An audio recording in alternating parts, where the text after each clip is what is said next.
porque teve um processo para descobrir por que ele foi tropeçar. O que tropeçou foi o pobre do camelo.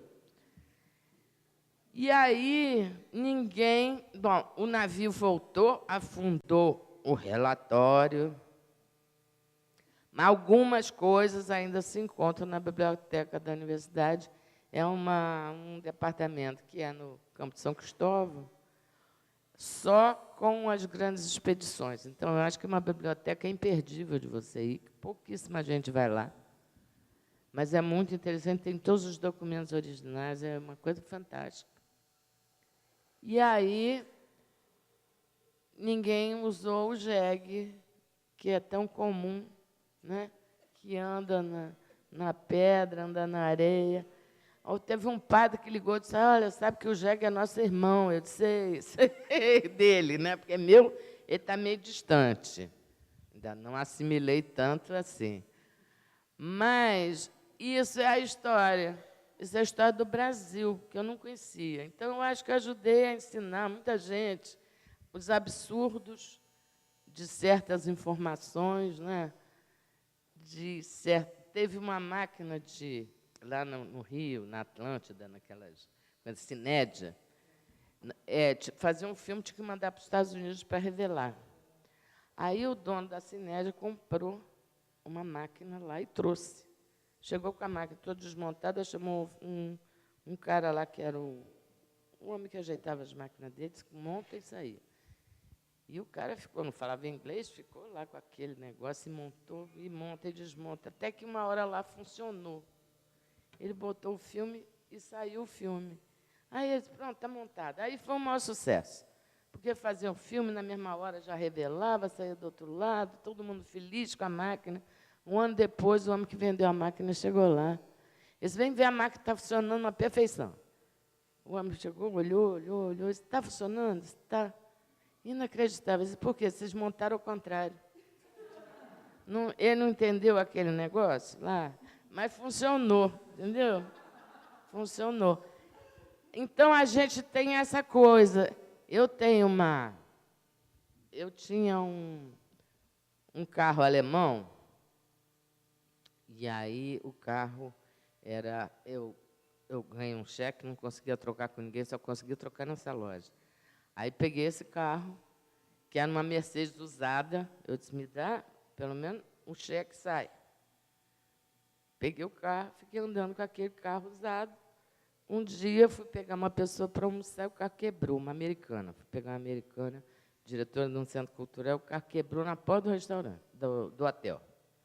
Eu larguei o carro lá e disse, olha, o carro está aí, quebrou, a gente vai almoçar a pé. E aí liguei para a Volkswagen e disse, olha, o carro quebrou aqui, dá um jeito. Aí a Volkswagen mandou uma pessoa que consertou o carro. Quando eu voltei com a americana, estava o homem entregando a chave. Eu disse, que bom, você consertou. Você soltou o fio do não sei o quê. Aí a americana disse assim, olha, ele é da Volkswagen. Eu sei, eu chamei a Volkswagen. Eu disse, mas o carro é uma Mercedes. Eu também sei. Mas lá nos Estados Unidos, quando a Mercedes quebra, a gente chama a Mercedes. Eu disse, mas se eu chamar a Mercedes é muito caro, eu chamo a Volkswagen que é mais barato. Tudo é alemão. Ela achou um absurdo, mas vê se o raciocínio está perfeito. Não é? Então, eu acho que é isso que a gente faz, entendeu? Eu fiz um jacaré uma vez de 30 e tantos metros, e o jacaré andava assim, mexia o olho, abria a boca. Aí botaram lá na internet, perguntaram para o americano que estava trabalhando comigo se aquilo era como é que chama esse boneco eletrônico? Isso era animatronic, se era um animatrônico ou se era um robô. Aí ele disse assim para mim, o que eu digo? Eu disse, diz que é Flintstone. Por quê? Era tudo, tinha 10 pessoas dentro desse jacaré. Um puxava um olho, o outro puxava outro olho, o outro empurrava uma pata, 2 empurravam outra pata, mais 2 empurravam outra pata, um mexia o rabo, igual o leme de barco, e o outro mexeu outra pata. Tinha uma multidão lá, eles se entendiam. Tinha uns gritos lá, olha, agora é o rabo, mexe o rabo, abarca a boca. E aí o bicho funcionou. Mas você vê, eram uns fiapinhos, umas borrachas, umas alavancas, umas fitas de lona, e assim foi, entendeu? Eu acho que a gente vive sempre chamando a Volkswagen para consertar a Mercedes. Não é não? Mas eu acho o seguinte, cada um... Agora eu estou fascinada com televisão. Eu adoro televisão, acho que é a idade. Não consigo ficar muito em fila. Estou começando a gostar muito mais de televisão do que eu gostava. Eu vejo assim, ó, uns 20 canais ao mesmo tempo, mudo, troco, sei tudo. Peru, você já viu? Sabe? Então, eu acho que nada faz mal. Dizer assim, a criança vê televisão demais, fica burra. Não fica. Não fica, senão era idiota. Porque eu passei a minha infância inteira vendo televisão, que a televisão era feita de televisão na sala. A televisão era no meu quarto. Meu pai queria só ver o jornal. Então, eu ligava, via o jornal e ia embora. E eu via todo o resto. Então, às vezes, fazer dever do colégio e a televisão ao mesmo tempo. Também não faz mal. Não faz. Não, pode deixar. O Villa-Lobos conversava e compunha ao mesmo tempo. Eu disse, mas você está falando e está compondo. Ele disse, com esse ouvido eu ouço. Com esse eu ouço para dentro. Cada um, entendeu? Você pode ter 2 ouvidos, um que ouve para fora e um que ouve para dentro, não é isso? Então, tudo é possível no mundo das artes. Você pode... Não tem um meio termo, não tem uma fórmula e não tem um muro que segure, porque você sempre vai pular o muro, não é isso? Então, eu acho que quanto mais transgressor você for, melhor, né? E é isso. Completamente bagunceira.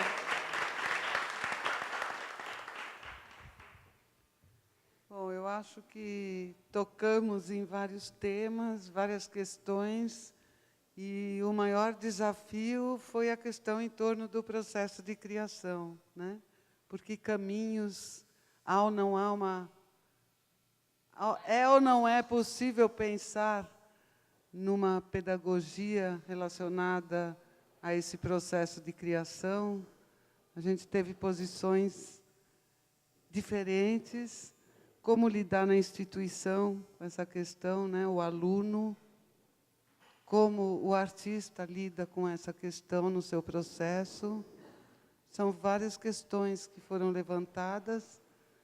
E agora eu vou passar a palavra para vocês ajudarem a gente a refletir também. E debater, enfim, questionar, ou levantar outras posições, trazer novos aportes, enfim.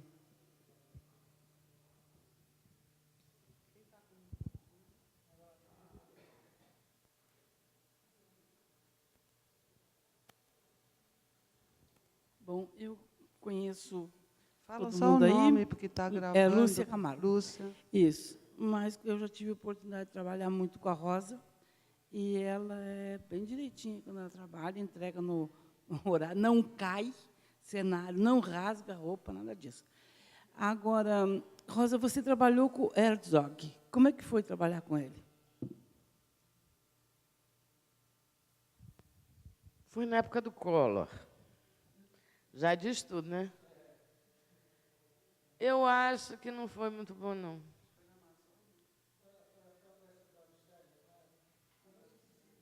Completamente esquisito. O cenógrafo não era cenógrafo. Muito esquisito. Aí vamos pular esse assunto, porque foi péssimo usar em latim. Hein? Foi. Eu acho que foi ruim para ele, né? Porque tem uns filmes que ele tem, o Enigma de Casper House, etc., que são filmes muito interessantes. E tem uns que a gente questiona, né? Aquele do navio lá, do Porto Fitzcarraldo. Mas eu descobri o seguinte, o Garibaldi era um Fitzcarraldo. Você viu a história do Garibaldi, qual foi? Ele pegou um navio, botou no boi, os bois saíram puxando, tirou da lagoa, enfiou no mar. É a mesma história, quer dizer. E a outra é verdadeira, né? A do Fitzcarraldo também era verdadeira, não. Era invenção. Inspirado no Garibaldi. Né? Mas não foi legal, não. A gente tem que aprender um pouco também quando trabalha com certas pessoas estrangeiras. Eu trabalhei com um americano que eu fiquei com o queixo caído. Ele queria saber o preço, quanto era, quanto tempo demorava, de que era feito, como é que faz, como é que abre, como é que fecha. Ele era um questionário, mas ele estava certo, porque ele não podia errar nas coisas e tudo, até cronometrar a saída de coisa. Eu fiz muita coisa que ele cortou. Eu disse, não dá tempo de sair, não dá tempo de entrar. Não. Até ensaiar câmera. Eu nunca tinha visto isso, mas ele ensaiava a câmera. Então, não é porque é americano que tudo é uma porcaria. Não é, pelo amor de Deus. Hein? A tecnologia deles de time, de corte, de ensaio, é de um rigor geométrico. Só complementando, eu acho que é super interessante, pelo bem, pelo mal, às vezes dá certo, às vezes não, essa possibilidade de trabalhar em parceria com alguém de outro país. Eu tive 2 experiências muito fortes, uma no teatro, numa peça que foi montada pelo Festival da Cultura Inglesa, que eu fiz a dramaturgia, eles chamaram um diretor inglês, David Rock. Bom, agora não me lembro sobre o nome dele, já faz uns 15 anos. E era incrível, porque era uma metodologia de trabalho completamente diferente do que estavam acostumados. Então, você tinha que estar ligado, né? Porque, às vezes, no trabalho, a gente se acomoda um pouco, a gente já sabe o que fazer, já sabe mais ou menos quais são as convenções do outro. Então, quando chega um outro se rearticula, você tem que estar mais aceso. E eu tive uma outra experiência muito boa também, que foi a coprodução agora desse filme Supernada, foi com o México. No cinema é muito comum fazer coprodução. É uma forma de possibilitar filmes pequenos, ganhar dinheiro de outros países e circular em outros países também. É uma forma de produção mesmo. E tem um órgão aqui ibero-americano que estimula, que chama Ibermídia.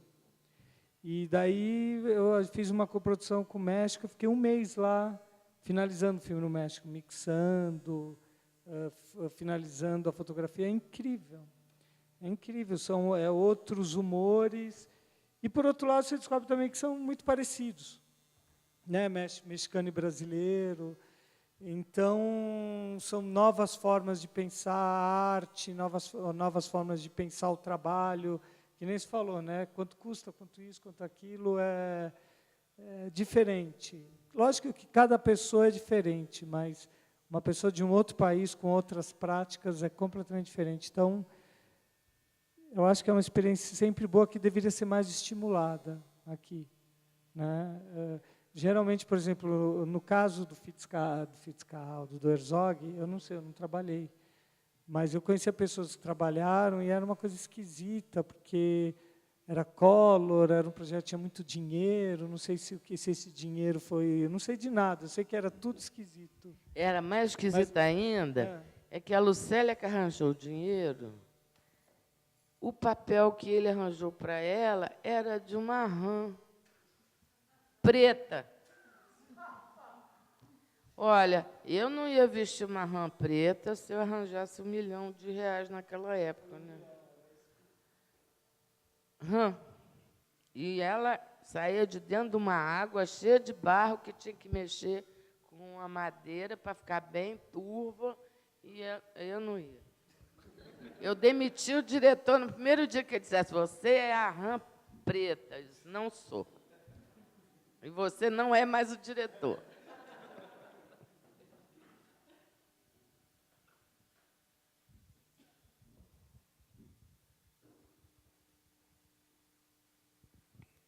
Eu sou Alessandro Toller, queria perguntar para o Rubens, pegando o seu trabalho na ECA, por exemplo, eu não sei se isso era um hábito geral, mas eu sei que era um hábito de alguns cineastas, algum tempo atrás, uma espécie de centralização de conhecimento.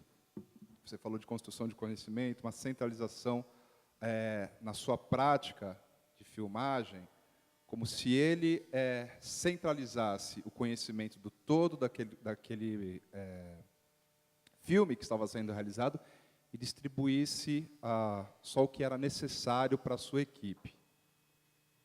Com a junção do curso, pelo menos na ECA, mas com as novas tecnologias de cinema e vídeo e de rádio e TV, tornando-se audiovisual, se isso passou a ser mais descentralizado, ou seja, se há um compartilhamento maior do conhecimento com a equipe como um todo, ou não, ainda há a figura da centralização maior do diretor de cinema ou cineasta.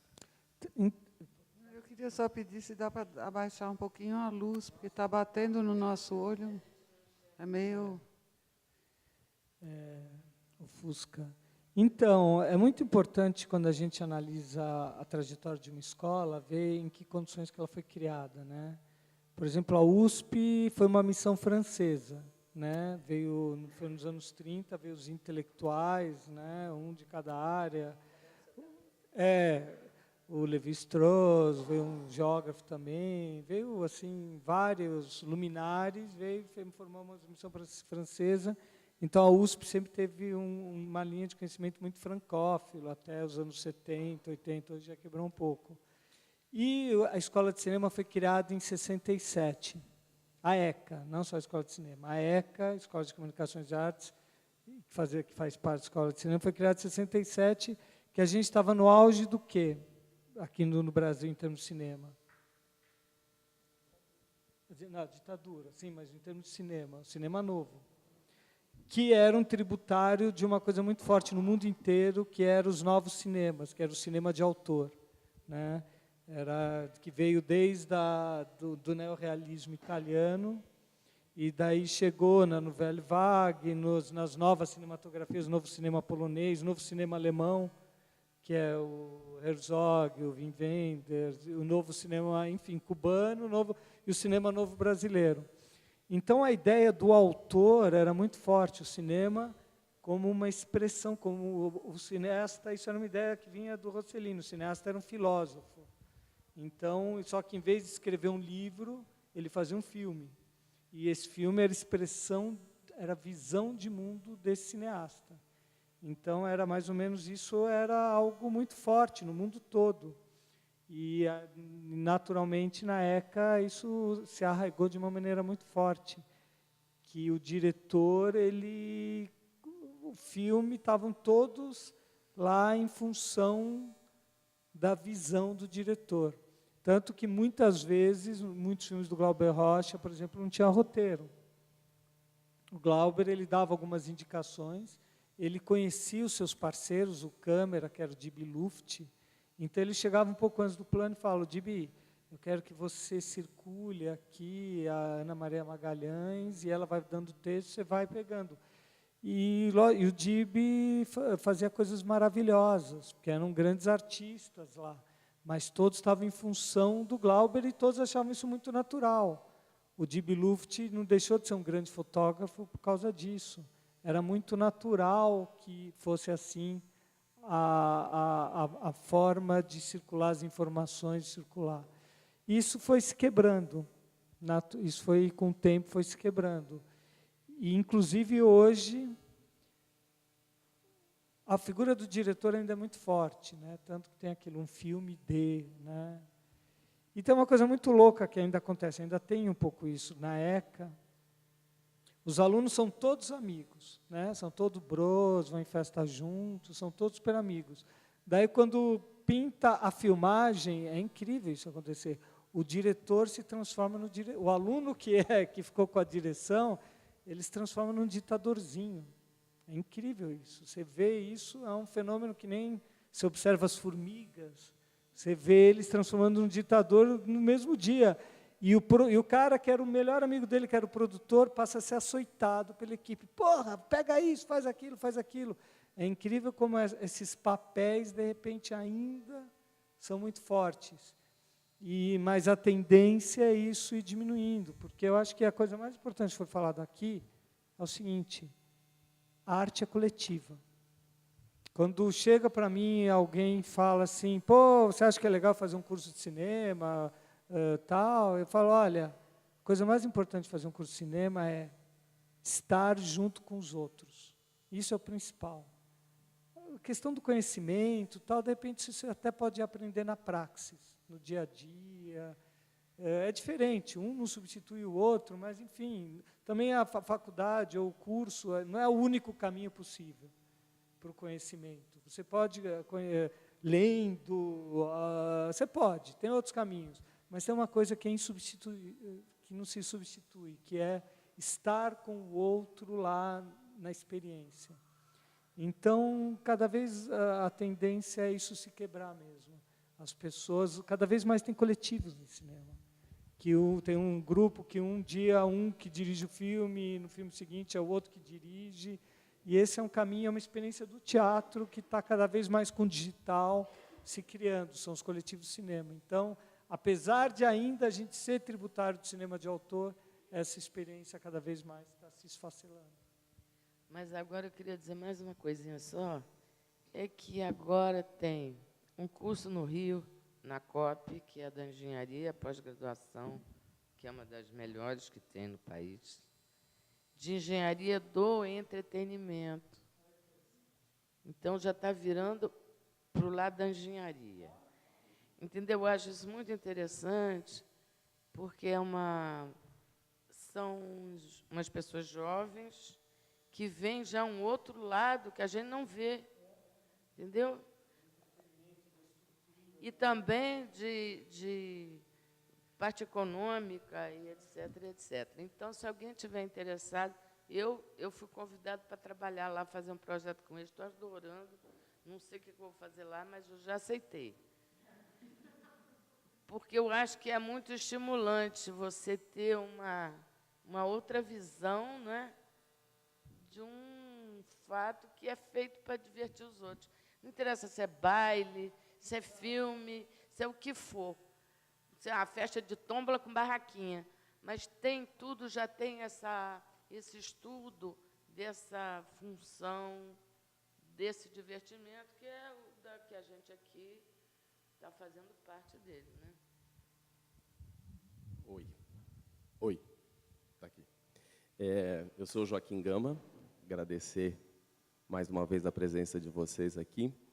E, levando em consideração tanto a Lorena, o Rubens, a Rosa, né, tem dentro das suas áreas de atuação profissional a questão da visualidade, né, e se a gente restringir a pedagogia a procedimento de trabalho, eu perguntaria com quais pedagogias vocês têm trabalhado nos seus ofícios, né? E a segunda questão dentro dessa perspectiva também da cultura visual, né, qual é o âmbito da pedagogia da imagem, né, que função social, né, que capacidade ela tem?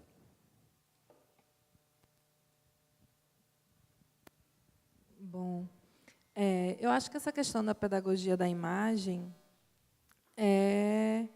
um pouco, para mim, é um pouco do que eu falei. Na verdade, a imagem está aí, né? Hoje em dia a gente tem a imagem chegando às pessoas por diversas vias possíveis. Você tem o teatro, o cinema, vídeo, TV, propaganda, tudo isso é imagem. Oi? Computador, tudo isso é imagem que chega às pessoas. Eu acho que é preciso, o que eu acho que eu, pelo menos, busco no meu fazer, é pensar em como essa imagem vai chegar às pessoas, e eu tento que o processo de cognição da pessoa numa imagem que eu estou criando não seja um processo simplesmente de eu entregar a ela de bandeja uma informação. Eu tento sempre pensar uma forma de abstração que leve a pessoa a tentar entender a imagem, né? Não é simplesmente, como eu falei, o exemplo da árvore. Não é só tem uma árvore no palco, é uma árvore. Eu tento que, dentro da minha experiência com o coletivo Minusina da Criação, a gente tenta um pouco evitar a imagem imediata, né? A gente tenta trabalhar com o desdobramento do conceito daquele objeto que a gente quer mostrar, para que o observador ele complete. A gente dá a ele uma sugestão do que é aquilo, mas o significado vai ser completado também pelo repertório que essa pessoa tem, né? Pela imaginação dela, enfim. Então, são dois caminhos, acho que assim, bem rapidamente, né? Um é como eu trabalho pedagogia na aula e como eu trabalho pedagogia na criação, mas eu acho que é quase a mesma coisa. Talvez esse tempo meu que eu trabalhei, que pode dizer que eu entrei mesmo na criação, foi com processo colaborativo, acho que isso foi muito forte para mim. Então, a minha aula é um exercício de processo colaborativo. Eu, por exemplo, vou ensinar gênero para os meus alunos, suspense. Então, eu parto assim, então, na semana que vem, cada um traz uma cena de um filme que vocês acham uma boa cena de suspense. Então, é sempre a partir do outro que eu vou elaborando minhas questões. Tem um quê de preguiça aí, por um lado, porque para mim é cômodo. Eu não tenho que preparar muito a aula, porque eu vou trabalhar a partir do que o outro trouxer. Por outro lado, tem um quê de risco muito grande, porque a partir do momento que eu também não preparei a aula, eu estou lá no jogo totalmente sem rede de proteção. É um jogo muito franco que eu sempre proponho com os meus alunos. Eu estou articulando a partir do que vocês trouxeram. Então, o jogo é sempre muito vivo. E no trabalho de criação, de certo modo, eu faço isso também. Eu sempre dou muito espaço de criação para os meus parceiros e me alimento muito deles. Eu sei que eles se alimentam de mim e eu sugo muito o que eles têm para me trazer. Sugo no bom sentido, claro. Sorvo. Posso fazer uma pergunta para a Rosa? É uma coisa que me interessa muito quando a gente observa, né, os desfiles dos blocos carnavalescos, a questão da alegoria. Queria saber se você podia falar um pouquinho assim da gênese da alegoria, como você vê a importância dela, porque acho que ela tem um sentido político e social muito forte, sem querer avaliar. O carro alegórico, que a gente acha que é uma grande descoberta de agora, é uma das coisas mais antigas também, que em 1700 já tinha um carro alegórico rodando neste Brasil. Porque era um resquício de comemorações francesas. O povo também quer fazer seu desfile, e existiam umas coisas chamadas entradas. O rei cada ano ia visitar uma cidade. Então, tem uma história que é outra história brasileira também, que é da Catarina de Médici, que ia visitar Rouen. E é um porto, né? E a cidade anterior, do ano anterior que ela tinha ido visitar, que eu acho que era Reims, sei lá onde que era, tinha feito uma festa assim, que foi um negócio fantástico. Com Arco do Triunfo, com fogos, anjo vestido em cima de umas coisas, quando ela passava, jogavam as pétalas. Era um negócio, fogo de artifício. O negócio não terminava nunca. Fizeram eles faziam navios, faziam coisas fantásticas, batalhas navais, coisas que você nem imagina. E essa cidade de Rouen queria fazer um sucesso absoluto com uma coisa que ganhasse da outra cidade. Como eles vinham fazer pirataria de madeira lá no Rio, resolveram levar 50 índios para lá. e umas índias, mas só índio e índio para botar numa ilha, no meio do rio. Mas só os índios e as índias não serviam. Então, levaram papagaio, levaram macaco, levaram tucano, foram botando tudo nas caixas, puseram no navio e lá foram eles. Quando chegaram lá, notaram que tinha pouco índio para muita ilha. Então, arranjaram umas prostitutas francesas, pintaram o corpo dela, soltaram ela na ilha também, e uns marinheiros também ficaram lá fazendo figuração para o negócio ficar mais denso de pessoas exóticas, que a rainha nunca tinha visto. Bom, aí você imagina uma festa dessa, com os papagaios, árvore falsa, vinham amarrar os papagaios, e eles comiam, pescavam no rio, comiam ali. Isso é uma história completamente absurda, né? Mas já tinha carro alegórico também. E, como o tédio era muito grande na corte, de vez em quando eles inventavam uma festa. A turca, a francesa, a não sei o quê. As pessoas... E tinha um desenhista que ficava lá fazendo os modelitos. Eu quero uma roupa turca para mim, eu desenhava. Entendeu? Para vocês terem uma ideia, até o Miguel Ângelo desenhou roupa.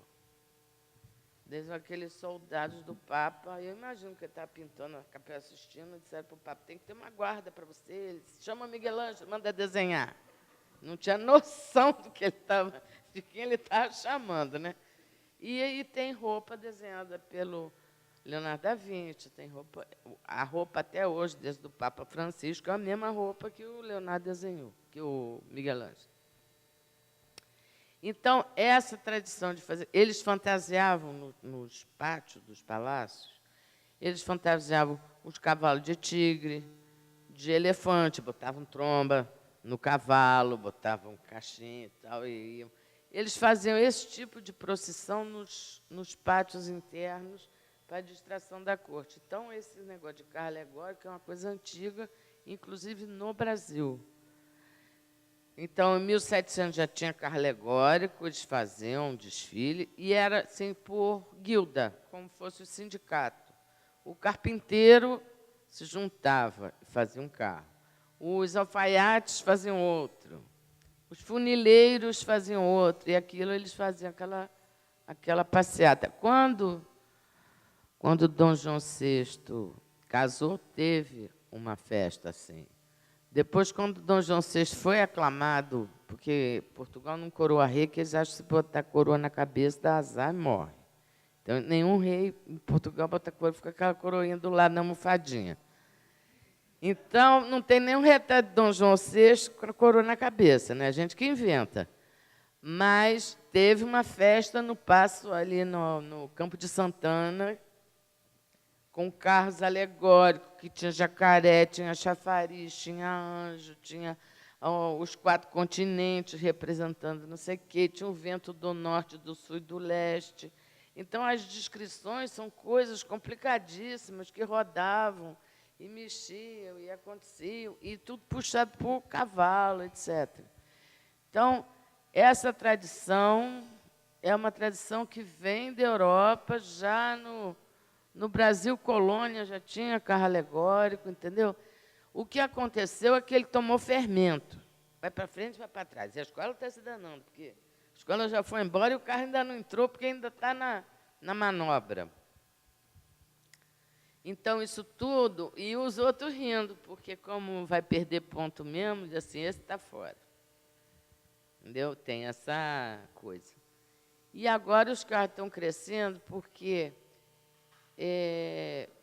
já tem outros artifícios, como elevadores hidráulicos, coisas mais seguras. Você não pode, você tem muita gente lá em cima, você não pode brincar com a vida desse povo todo. Você tem que ter segurança, né? E aquele carro enorme que vocês veem lá, ele vira um transformer, ele tem que encolher inteiro para passar nas ruas, porque tem a fiação. Os postes eles viram sinal de trânsito, etc., mas tem lugares que tem viaduto, que tem ponte, que tem passarela de transeunte, etc., etc. não tem como tirar. E aí aquilo só vai estufar depois que chegar num determinado local. Entendeu? É um transforma. Aí vira aquele negócio, abre, estica, estufa e cria... Aqui em São Paulo, os carros ainda são mais altos do que no Rio, porque lá tem uma passarela assim, que é uma torre de televisão que tem 9,70 m, e aqui não tem. Então, aqui tem carro de 14 metros, são 5 andares.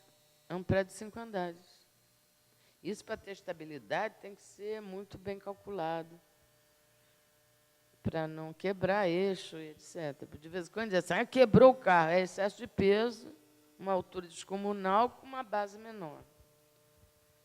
Então, isso tem, agora já tem engenheiro calculando quantas toneladas você pode usar ali com segurança.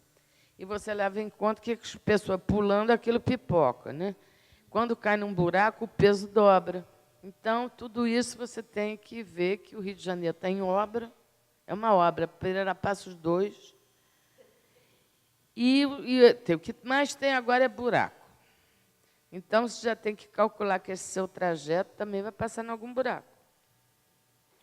Tudo isso é muito complexo, entendeu? Mas agora já tem um apoio, um ajuda o outro, não tem mais esse espírito de revanchismo, nem de ficar... Claro que a gente dá uma secadinha no outro. Mas ajuda a trocar e soldar e coisas que quebram e tal. Mas agora é muito mais seguro do que era 10 anos atrás, e 10 anos atrás era muito melhor do que era há 20 anos atrás. Ainda tem um negócio seguinte, o bombeiro manda fazer ignifugação. Entendeu? Tem que fazer tudo a ignifugação de retardo.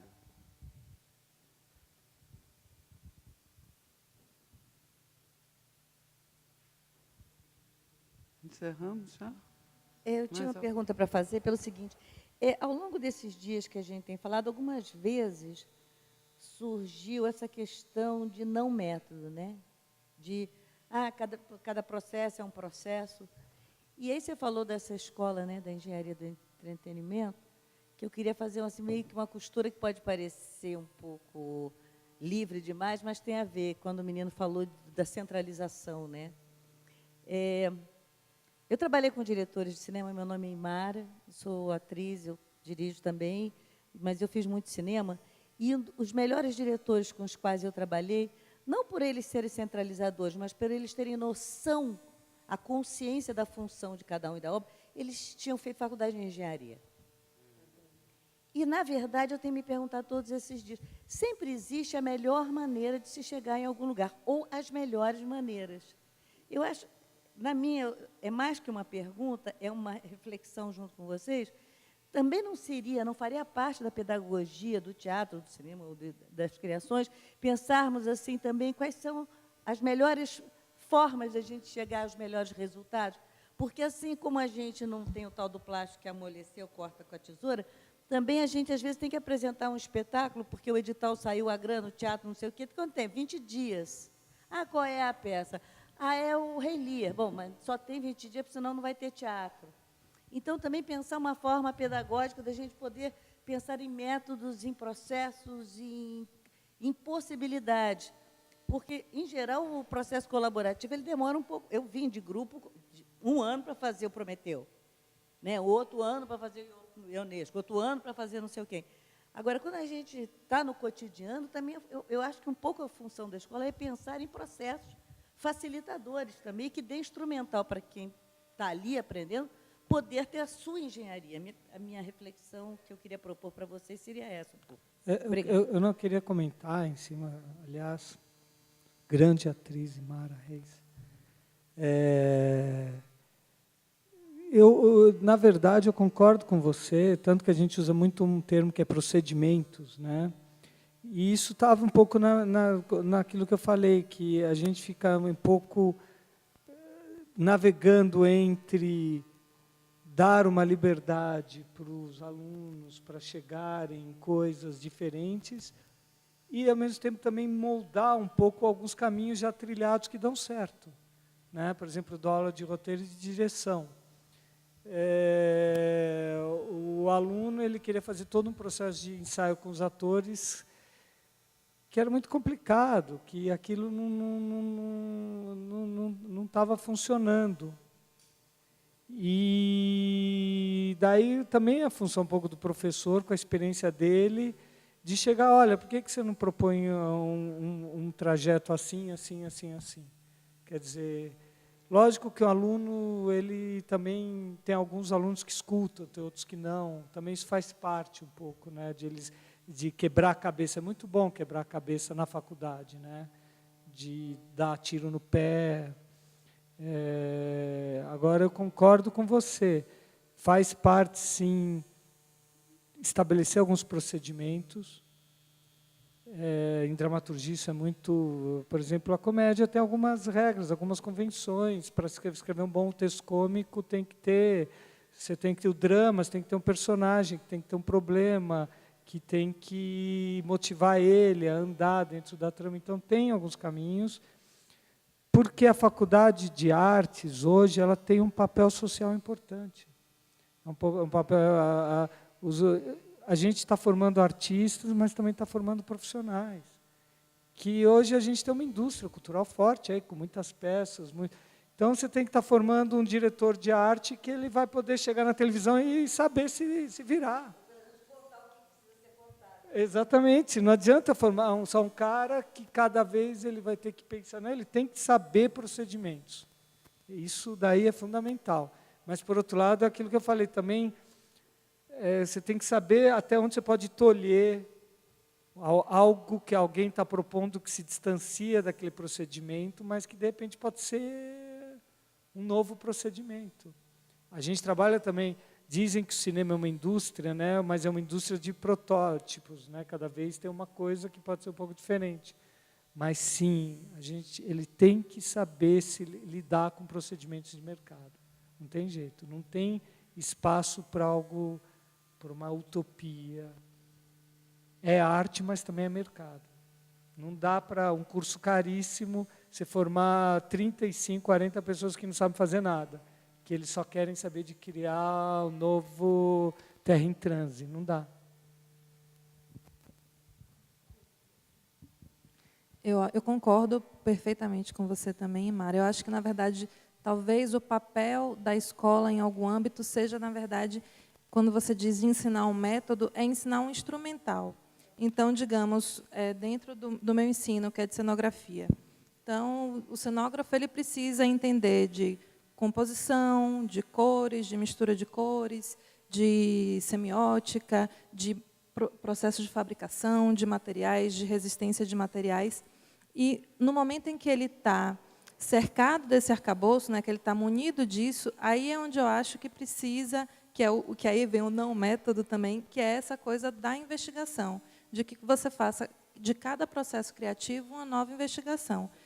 Mas você, para isso, precisa ter um instrumental. Na minha área, por exemplo, uma coisa que Rosa também pontuou muito bem, você lida muitas vezes com a vida da pessoa. Essa semana eu estava nessas burrices burocráticas que a gente tem do governo, eu fazendo um processo para compra de cola de madeira, né, que você precisa daquela cola forte. E aí a Secretaria de Administração me respondeu dizendo que eu não podia comprar aquela cola, que já existia uma cola lá que eu tinha que comprar. Fui pesquisar na internet, era uma cola escolar, daquelas que parece goma de arroz, né? Aí eu tive que fazer 8 páginas de defesa de por que aquela cola não me servia, por que eu precisava da outra cola, porque isso tem a ver diretamente com a vida e a morte da pessoa, com uma assistente, aqueles objetos vão ser usados por atores, por dançarinos em performance, as pessoas vão pular em cima, vão se jogar, enfim. Tudo isso é um arcabouço de conhecimento que a gente precisa ter e que, de alguma forma, cabe à escola dar. E cabe cada vez mais, porque dentro da minha área, por exemplo, isso, ao longo do tempo, era muito autodidata, né? O conhecimento era muito da tentativa e erro de cada pessoa. Então, hoje em dia, já existem agora, e com esse novo curso de Engenharia do Entretenimento, existe a busca por um método, por uma sistematização desse ensino. Mas eu acho que, a partir desse instrumental, o processo criativo é o que deve ser a experimentação e a investigação. Eu, por exemplo, no meu coletivo, eu gosto muito de desenho técnico, de detalhar, de desenhar cada pecinha, cada traquitana, cada roldana, onde vai ficar. Já um outro colaborador meu, Igor, é um maravilhoso ilustrador, pintor de arte. Então, isso tudo, esses conhecimentos todos, fazem com que você possa, depois, ter a liberdade de testar. Então, você pode ter, por exemplo, um cenário, nesse cenário eu só vou trabalhar com papel. Vou fazer tudo em papel. Então, você vai se debruçar sobre aquele material específico. Mas você tem que entender que você pode usar metalon, que você pode usar metal, qual é a solda, enfim. Então, tudo isso eu acho que realmente é a parte metodológica e a parte técnica, digamos assim, que está a serviço dessa parte criativa, né? A gente não pode desassociar uma coisa da outra. Eu quero. Você não trabalhou no Calabar? Trabalhei no Calabar e trabalhei na Mais Forte, que você fez figurinha. Ah, isso, é. Só que era morena. É.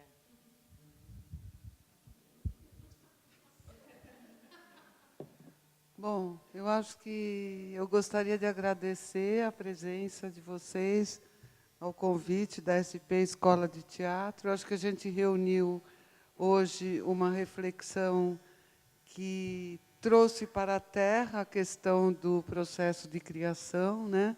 Nos indagando e ampliando, e depois trazendo ele, e ele foi se tornando cada vez mais concreto através das falas.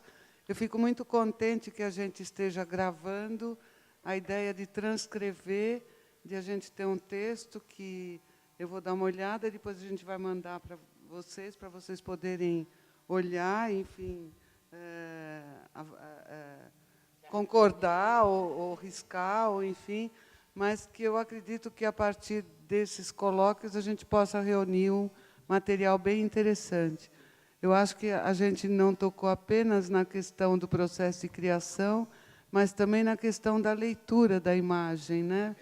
Que foi, em vários momentos, quer dizer, como é que se dá essa pedagogia? Quer dizer, a pedagogia também do receptor, daquele que recebe a imagem, e da decodificação, e da, enfim, da importância do fazer ligado a um apreciar a arte, né? Esses dois lados que não são excludentes. E dentro do fazer, os procedimentos, o artesanato mesmo, né? do fazer artístico, né? Que acho que foi, muitas vezes, acentuado. E esse contexto brasileiro do fazer artístico, que eu acho que foi muito saboroso a gente ouvir da Rosa, os seus depoimentos e as histórias que estão, que bom, registradas. Então, muito obrigado.